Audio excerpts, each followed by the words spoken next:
I'm the invisible fixer in a house that never thanks me, repairing leaks, balancing bills, holding their world together. When I finally walk away, chaos explodes and their true colors show. This is the story of being taken for granted, pushed too far, and choosing myself. I want to share my story with you. I wake up before dawn, feet hitting the cool hardwood floor while the house is still silent. I shuffle down the hallway to my makeshift desk in the corner of the living room, boot up the old desktop PC, and check the security feeds. The front gate sensor has been glitching again, and last night's storm tripped the cameras offline. I spend the next 20 minutes resetting routers, rerouting power, and installing updates none of the rest of them even know exist. Meanwhile, I can hear my sister and her husband snoring through the walls, blissfully unaware that without me, their perfect life would have unraveled in seconds. By the time the sun peeks through the curtains, I'm already under the kitchen sink, swapping out corroded pipes for new fittings. They only notice when water stops leaking onto the floor. My sister breezes in, blinking sleep out of her eyes, and sees the spotless counter and dry floor. She tilts her head, half-smile, and says, "So handyman extraordinaire finally sprung into action, huh? We appreciate the effort. Guess you don't have to move out just yet." I force a nod, only feeling more invisible as I wrestle the wrench back into my toolbox. I jump in my beat-up sedan to pick up groceries and drop my niece at school. At the market, I'm grabbing eggs, bread, and healthy snacks I know their diets demand, while my sister texts me from the car, "Don't forget the extra cheese sticks and those fancy yogurts for me and Mike. And get Alex's lunchbox cleaned up, it's disgusting." I drop her list, her tone dripping entitlement, and head home, cart piled high. She storms into the kitchen, eyes sliding over our purchases, picks up 2 juice boxes and sighs, "Seriously, these brand names cost a fortune. That's on you, right? Whatever." I swallow my anger, place the box in the fridge, and move on.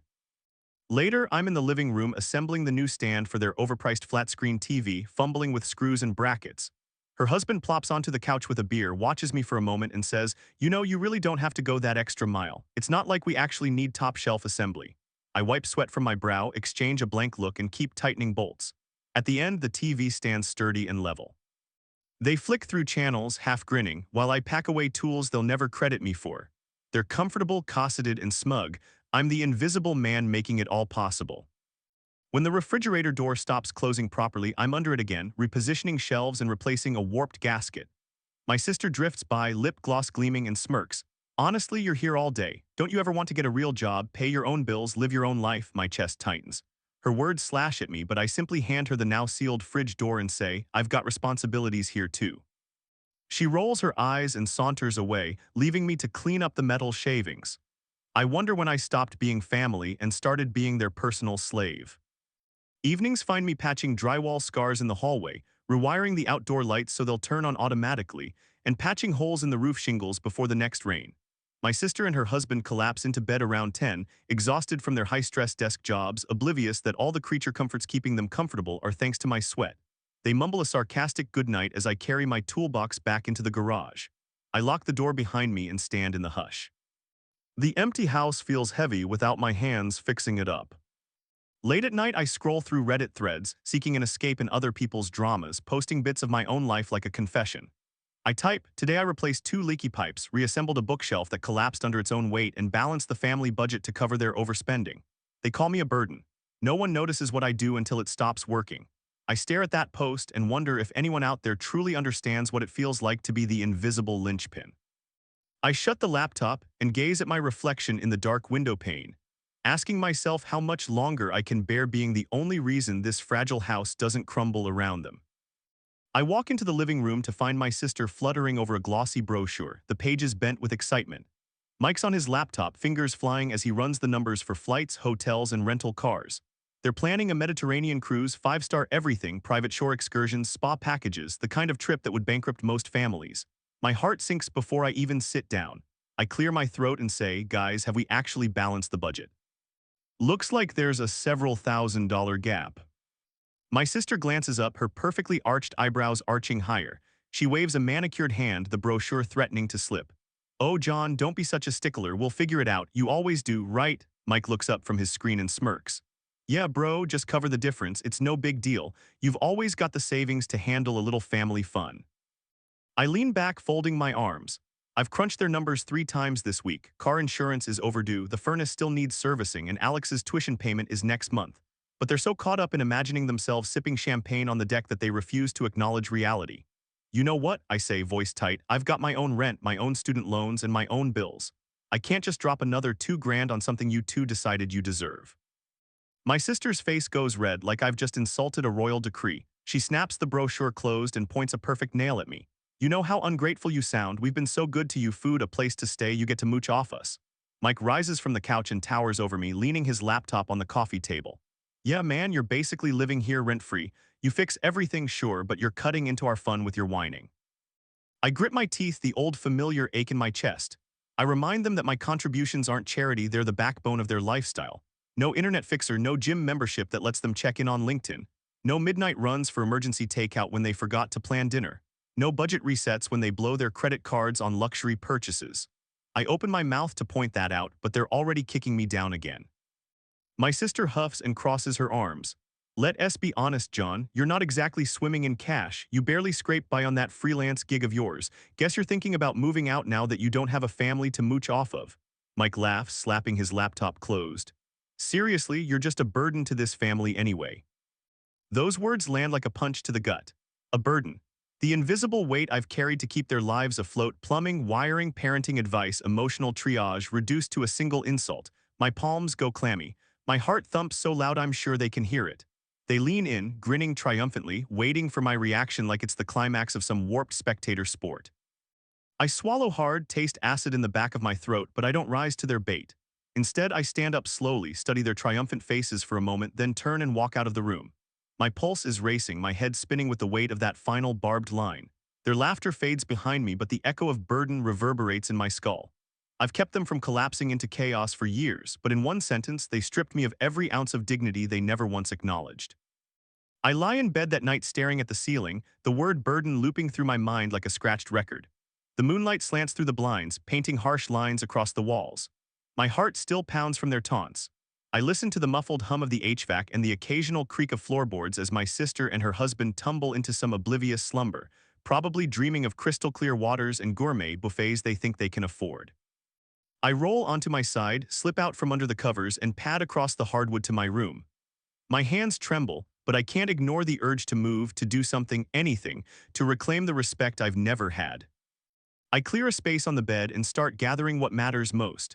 My laptop with every freelance project I've ever completed, the folder of tax records and bank statements, my grandmother's old wristwatch, the worn journal where I've sketched plans for a future that doesn't revolve around fixing everyone else's problems.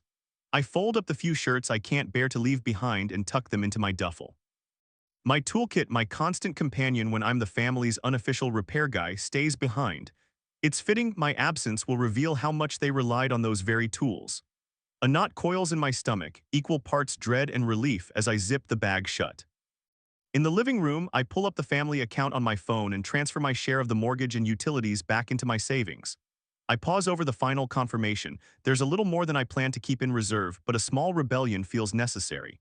I tap confirm, then sit on the edge of the couch watching the transaction process. On the coffee table, I place my phone face down, as if refusing to witness their reactions if they notice the missing funds right away. I write the note in a hurry, the pen scratching out 3 lines that feel both final and oddly liberating. Since I am such a burden, I have removed myself. No signatures, no flourish, just cold, simple truth. I lay it next to the empty coffee mug I always refill without a thank you, and the half-eaten box of leftover Chinese takeout I reheated for them 2 nights ago. The arrangement feels deliberate, almost ceremonial. Before I go, I pause in the doorway, looking back at the living room bathed in the blue glow of the standby TV. Their laughter reigns in my mind, and I feel the sting of every insult, every time they sneered at my contributions as charity instead of duty. My shoulders lift, as if shrugging off a weight I've carried far too long. I flick off the light and step outside, closing the door gently so as not to wake them. The hallway is quiet except for the hum of the fridge I fixed last month. I cross the threshold into the night and feel a gust of cool air wash over me, clearing the fog of resentment and self-doubt. I hoist my duffel over my shoulder, thumb the front gate sensor I rewired last week, its LED blinking green, and head down the driveway without looking back. My footfalls echo on the pavement, each step marking a piece of my old life fading behind me. In the driver's seat of my beat-up sedan, I pull away, headlights piercing the darkness. I don't speed, don't slam the door. I just drive, leaving the house and their world of unearned privilege and endless demands receding in my rearview mirror. My bank alert chimes, transfer successful. My phone buzzes once with a notification for an upcoming freelance gig. I smile to myself, gripping the steering wheel tighter, the knot in my chest loosening as the engine hums beneath me. I don't know where I'll end up tonight, but I feel something I haven't in years, a flicker of possibility. I clutch the duffel on the passenger seat, imagining a life where my value isn't measured by how many pipes I fix or bills I cover, but by the person I choose to become. The house disappears in the distance, and in its place stands the road ahead, wide open and waiting. I wake up early the next morning, groggy from a half-broken sleep in my cheap motel room. My phone buzzes with a single missed call from my sister. I hesitate but press play on the voicemail. Her voice trembles. "John, the sink is flooding in the kitchen and Mike's on a conference call. Please call me back." I rub my eyes and glance at the clock. It's barely 7. My heart tightens, not out of panic but from a grim satisfaction that I'm not there to bail them out. Back at the house, water's already pooled across the linoleum. They tried to fix the dripping pipe under the sink with duct tape and a screwdriver they found in the junk drawer, and now the leak's worse. My sister stands over the mess in high heels and a sundress, sleeves rolled up as if she's on some reality TV challenge, but she only made the crack in the pipe wider. Her husband hovers behind her, phone in hand, barked orders coming through the speaker as he taps out urgent emails to clients about imaginary system failures. They're drenched, frantic, staring at the spreading mess with wide eyes that look for me, where I'm not. She scrubs at the pooled water with a sponge, muttering, "Why didn't he just leave instructions? He's so useless, he's never done anything right." Mike grabs a towel and tries to mop, but the water seeps into the baseboard and creeps toward the electrical outlet. He reaches for a hairdryer to clear the dampness, ignoring her cries that it'll shock someone. Of course, the hairdryer sparks and chokes to life before dying completely, smoke curling from the vents. They jump back, yelping, as the breaker trips and the entire kitchen plunges into a dull silence. Meanwhile, I'm 6 blocks away, scrolling through their shared bank account on my phone. Yesterday's mortgage transfer completed, but the power bill they never knew I paid is due today and the money's gone. I send them a quick text, "Check your energy provider's site, you might be offline." I sip my cheap coffee and stare out at an empty street. Their perfect house is crumbling while they scramble, and I don't have to lift a finger. An hour later, a barrage of frantic calls rattles my phone. My sister dials first, voice tight and high-pitched. "John, the power's out and the plumber won't come until tomorrow. And now the account's overdrawn. Text from the electric company says they're cutting us off at noon." She sounds desperate but still oblivious to why it happened. I listen as Mike calls next, curses lacing his words as he recounts missed client calls when his lights blinked off and alarm system went dead. Neither of them says thank you or even sorry, just demands for me to rescue them. I lean back in the stiff motel chair and scroll through available same-day repair services. Prices are steep, but they'll pay whatever it takes once they realize I'm not coming back to fix one more thing. Their entitled demands shrink into panic now that the linchpin is gone. I set the alarm on my phone to wake me for my next gig, pack the charger into my backpack, and let the calls ring out. They'll learn that some holes can't be patched with duct tape, that some accounts can't be balanced without the person who understood them inside out. And if I feel even a flicker of regret, I shove it down and sip my coffee, knowing this is just the first domino. By Monday morning, the sink leak has warped the kitchen floorboards and the fridge light flickers every time the door opens, but those are just the opening acts. The real collapse starts when their 10-year-old sedan, which I changed the oil in and patched the radiator hoses on countless weekends, groans to a stop on the way to work. My sister calls me from the side of the road, breathless. "The engine's seized," she gasps. "We're stranded." They never bothered to read the owner's manual or keep up with simple maintenance I always nagged about. Now they're at a tow lot paying triple what I'd charged them for my last tune-up. Day 2, the electric company cuts power to the house right at dinner time. The notice got buried in a pile of bills they assumed I would pay again. My sister's voice cracks as she rants about unfairness while Mike scrambles to set up camping lanterns in the dining room.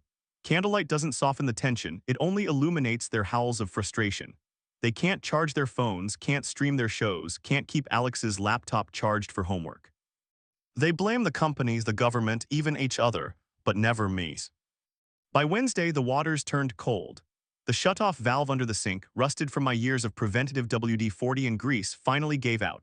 Their emergency repair from a last-minute service cost 3 times what I'd quoted, and the plumber grunts through the restoration, dripping sweat from a back that's not mine. They spend the evening dripping blame on each other, tracking muddy footprints through the hallway as they try to flush the toilet with a bucket. Meanwhile, Mike's world is crumbling at work. He always leaned on me for quick fixes. The spreadsheet macros I wrote to save him hours of manual entry, the network tweaks to keep his VPN stable, the emergency server restarts at 2 a.m. Now his IT department logs ticket after ticket. User unavailable, out of office, no response. Clients complain about missed deadlines. His boss, who once praised his reliability, calls him into an urgent video meeting on a camera that stopped working because the driver update I installed weeks ago expired. Mike scrambles to borrow a colleague's laptop, face red with embarrassment as the boss reads off a list of incompetencies he previously covered up. By Thursday, the house is quiet, but only because everyone's at their breaking point. My sister's lost weight from stress. She mutters to herself about what she'll do when the credit cards max out. Mike S. been summoned by HR, apparently unprofessional conduct, for losing an important client who demanded refunds after a botched project. They can't afford new legal fees or client restitution costs without me quietly absorbing them. I catch glimpses of all this through random text updates I ignore. They turned off the water heater. Our home insurance lapsed. Mike's meeting went sideways. Upright freezers on sale. Should we use a credit card? Each message feels like another brick falling in a crumbling wall. I sip coffee at a sidewalk cafe, nodding to strangers, feeling the weight of freedom in my chest. By Friday, they're begging. My phone lights up with group texts droning on about collections calls, late fees, repossessions. My sister tries to guilt me. We're literally homeless if you don't help. Mike sends a voice note, apology choked with shame, promising to change, to get organized, to stop being so dependent. But they still don't see why I walked away. They only recognize that I was the only one holding their lives together. That evening, I drive past the house. The front yard is littered with broken lawn chairs and a car impounded for unpaid parking tickets. The windows are dark, the driveway empty except for a dusty minivan that hasn't moved in days. I lean on the horn once, a quiet reminder that I'm not coming back. The horn hums unanswered. I head toward the highway, heart oddly light. The house recedes in my rearview mirror, just another structure built on someone else's labor and goodwill. The week of failures behind them is only the beginning. They'll rebuild or they'll keep falling, but they'll do it on their own. And maybe that's the justice I needed more than anything, to watch their fragile perfection shatter, domino by domino, without me to pick up the pieces. My phone vibrates relentlessly on the motel nightstand. I've been here 3 days now, pretending not to hear the avalanche of texts. They started with my sister's name plastered across the screen in fiery red. Call me now, you made a huge mistake, fix it or so help me. I stare at each message, feel the old itch to reach back, to calm her down, to plug the holes one more time. But I leave the phone face down. I'm done being their whipping post. By mid-afternoon, the text's slow and a call comes through. I ignore it, then another and another. My phone's ringtone cracks the silence of my room each time until I finally cave and swipe to answer. My sister's voice wobbles through the speaker, thick with desperation. John, please, she says, breath hitching. It's the furnace, it's dead, it's 30 degrees in here. Alex is shivering. Mike tried to call a repair guy, but they won't come out until Monday. You have to help. I close my eyes and imagine the frost creeping along their windowsill, the kid burrowing under a pile of blankets, my sister pacing the hallway with a phone pressed to her ear. I let her plea hang there. You're going to have to figure it out, I say finally, my tone clipped. She cries out, frustrated. Figure it out? I don't know how. You always did it. Why'd you leave? Why can't you just come back for one night? I stay silent. I know she's trying to guilt me, but I also know she's seen me fix broken boilers in freezing basements without complaint. This cold is my doing. She sobs, voice cracking. I'm scared, John. The pipes are going to freeze. The insurance guy said they'll only cover burst pipes if the heat stays on, please. My heart twists. I want to tell her to bundle Alex in towels, to run hot water taps, to rig a space heater. But they sold the heater weeks ago to save money. I bite back a suggestion that would feel like another bandage on a crumbling dam. I can't, I whisper, turning my head away. You made your bed. She screams, you're a monster. And hangs up. An hour later, my phone rings again. This time I answer immediately, curious who's calling. It's my brother-in-law, voice tight and acidic. Where are you, John? You left us to ruin. We've got frozen pipes, no heat, no hot water. Our savings are gone. You did this. I lean back and listen as he rattles off every disaster. The storm drain clogged, the basement flooding, Alex's asthma acting up in the cold. His tone is less angry now, more frantic. If you don't come back and help, I swear I'll. He trails off, then mutters, I'll call the police, before slamming the phone down. I stare at the silent screen, my chest pounding with adrenaline and something darkly satisfying. They threaten me now, grasping for any leverage they can steal back, but they've burned every bridge. I could go back, climb under their house in freezing mud, wrestle burst pipes into submission, rewrite that bank account line by line, but I won't. They never thanked me for saving them before. Why would I start now? Evening falls and the phone lights up again. My sister's name, I answer, steeling myself. Her voice is softer, lower, fear diluted by exhaustion. John, please, I'm begging you, just this once. You know I can't handle it alone. You're my brother, you have to come, she sniffs. I hate that I need you, I hate that I can't do anything without you, but Alex is sick now, he's too cold, you have to. Silence stretches between us, I swallow. I'm tempted to remind her of every time she called me useless, every insult she hurled when I asked her to budget responsibly. But I know those words fade when fear kicks in. I'm sorry, I say softly, trying not to let emotion crack my voice. I'm not coming back. Her gasp is tiny but sharp enough to pierce through. Please, she whispers, just tell me what to do. I pause, consider a shred of compassion. I type out a quick list, turn faucets to a trickle, insulate windows with towels, contact a 24-hour emergency plumber, and call the fire department if you see smoke. I read it back. She thanks me in sobbing tones, promises to pay me back to move out to change. I end the call, eyes stinging. Later, as the motel corridor lights flicker, I lie in bed wondering if I gave her enough to do more than survive the night. I feel something unfamiliar, regret, or maybe relief that their panic finally matches the chaos they dumped on me for years.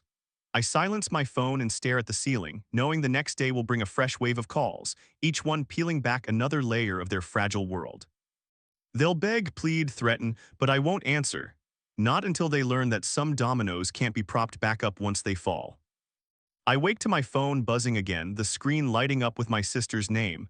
I've let it ring too many times before, but something in me flickers with curiosity. Maybe I want to hear her backpedaling in person. I swipe to answer.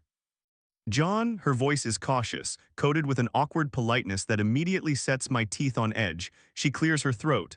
I wanted to call and apologize. My pulse ticks faster, go on. I'm sorry you felt like a burden, she says, every word a theatrical sigh. I never meant to make you feel that way. I close my eyes, this is the classic non-apology, an apology for my feelings, not for her actions. Sure, I say, voice flat, thanks for that. She hesitates, then plunges on. Look, I know I said horrible things, but you have to understand we've been under so much stress. The furnace, the frozen pipes, the broken car, I don't know how we survived without you. She lists them off like bullet points in a desperate PowerPoint. Alex has bronchitis now, the house is at risk of mold, Mike's clients have demanded refunds, the electric company is threatening to auction our property. We're drowning here, John. We really need you to come back and fix things. Her litany of disasters triggers a familiar ache in my chest. The ache I felt when she expected me to solve every problem without a thank you. I draw in a slow breath. So what you're saying, I reply, is that you're sorry I felt bad, but you still need me to bail you out. She stumbles over a cough. I'm sorry you felt that way, but yes. You're literally apologizing for my reaction, not for calling me a burden, not for taking me for granted all these years. I hear the heat in my voice, but I keep it measured. You say you don't mean it, but you've said it before. And after everything that's happened, do you really think I'm going to come racing back every time your life collapses? Her silence stretches. When she speaks again, her tone softens to pleading. I'm sorry you felt that way, I'm sorry we ever treated you like that, but John, if you don't come back, she chokes as though the words weigh too much. We'll lose everything. I imagine their cold, dark house. The furnace silent when the temperature plummets overnight. I picture Alex shivering under blankets. I picture Mike's career evaporating in a flurry of missed deadlines and angry clients. I picture my sister, once so proud of her lifestyle, broken and frantic on the kitchen floor. My heart constricts. Part of me wants to relent, to roll back down that slope and fill the cracks in their life once more. But the rest of me knows that fixing things for them never earned me respect or gratitude, it only guaranteed the next emergency. I clear my throat. Look, I say, I hear you. I'm glad you're aware of the mess you're in. But your apology isn't an apology, it's a prelude to another rescue mission. You still see me as the guy who fixes everything, not as your brother. Her voice catches. I do see you as my brother, she whispers. I love you, please come back, I'll change, I swear. I can hear her tears in the silence after. I hesitate, torn between softening and setting the final boundary. My mind flicks through every chore I performed at the drop of a hat, scraping gum off the basement floor, rewiring a broken alarm, consoling her after a breakup she pretended didn't hurt. They never noticed when I did it, but they notice right away when I'm gone. I swallow hard. I can't, I say firmly. I'm not your utility, I'm not your free contractor. I'm your brother and I deserve to be treated better than some handyman you only call when the heat goes out. She goes silent, the line crackles. For a moment I'm afraid she'll hang up. Then she whispers, I'm sorry, properly this time, her voice small. I'm really, really sorry. I nod even though she can't see me. Fix the heat yourself. Call a professional and pay them. Figure it out on your own. That's the only way you'll learn my worth isn't measured in how many crisis calls I take. Tears catch in her voice again. Okay, she says, I'll try. I hang up, the apartment is quiet except for the hum of the neon sign outside. My chest feels lighter, as though I set down a heavy toolbox I never wanted to carry in the first place. I close my eyes and let the silence wash over me. They may learn the hard way what life without me looks like, but this time I won't be there to pick up the pieces. I sit on the edge of my bed, phone pressed to my ear, listening to my sister's shaky breaths. She's expecting me to cave, to offer one last compromise or draw up a new schedule of inspections and emergency calls. Instead, I lean back against the headboard, close my eyes, and let the quiet evening air fill the room. Look, I say, voice calm but firm, we've been through this, I'm not your handyman anymore. She inhales sharply. I let the silence stretch before I continue. I've found a place of my own. I'm paying my own bills, fixing my own appliances, and yes, even struggling with deadlines and car troubles just like everyone else. I need room to live my own life without being dragged back every time your world falls apart. She stammers, but John, I know you're scared, I interrupt gently. I know it's hard to adjust, but your problems are yours to solve now. When the sink leaks, call a plumber. When the furnace dies, call a technician. When the car stalls, pay for the tow. You built this emergency fund, you budgeted for repairs, you just never used it because I was always there. My sister's voice wavers. We're sorry, I promise we'll learn, I really do. I study the muted glow of the lamp beside me, picturing the cramped apartment I've made mine. The walls I painted, the small kitchen that's all mine to clean, the bedroom that's only my responsibility. Peace lives here now and I'm not giving it up. I'm glad you're going to try, I say. But I won't answer your calls or texts about broken toilets, dead batteries, or urgent budget shortfalls. I'm not blocking you out of spite. I'm doing this so you can discover you already have everything you need to keep your life running. A pause, then she whispers, can I at least ask you one question from time to time? I hesitate, picturing her leaning over the counter with that old smirk, asking me to do a minor tweak I'll end up doing for free. No, I say softly. That door is closed. I need to be able to hear my own voice without your emergencies yanking me back into your chaos. Her breath trembles through the line, I understand. I let those words settle, then add, I wish you luck, you'll be fine. She sniffles, I love you. I love you too, I reply, and that's why I'm doing this. I press the end call button and watch the screen go dark. My chest is tight for a moment, but then it relaxes. I swipe through the recent calls list and press block next to my sister's number. A confirmation pops up, blocked.